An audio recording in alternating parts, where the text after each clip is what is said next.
இன்று திருப்பரங்குன்றம் ரயில் நிலையத்திற்கு ஆய்வு செய்தேன். நம்முடைய ரயில்வே அதிகாரிகள், துணை கோட்ட மேலாளர் அவர்களும் மற்ற வர்த்தகத்தினுடைய பிரிவினுடைய மேலாளரோடு ஆய்வு செய்தோம். இந்த ஆய்விலே 2 மிக முக்கியமான விஷயங்களை பற்றி கவனத்தை மேற்கொள்ள வேண்டும் என்று சொல்லியிருக்கிறேன்.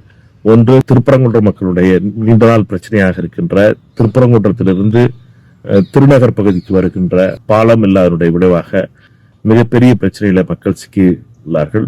பள்ளிக்கு செல்கின்ற மாணவர்கள், மாணவிகள் மிகப்பெரிய பிரச்சனையாக இருக்கிறது. அவசரத்திற்காக ஆம்புலன்ஸ் வர முடியாத நிலையில் இருக்கிறது.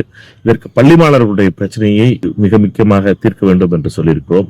மெட்ரோ அமைகின்ற ரயில்வே ஸ்டேஷனும் அதே இடத்திலே வரப்போகிறது என்ற மிக முக்கியமான தகவலையும் ரயில்வே அதிகாரிகள் தெரிவித்திருக்கிறார்கள்.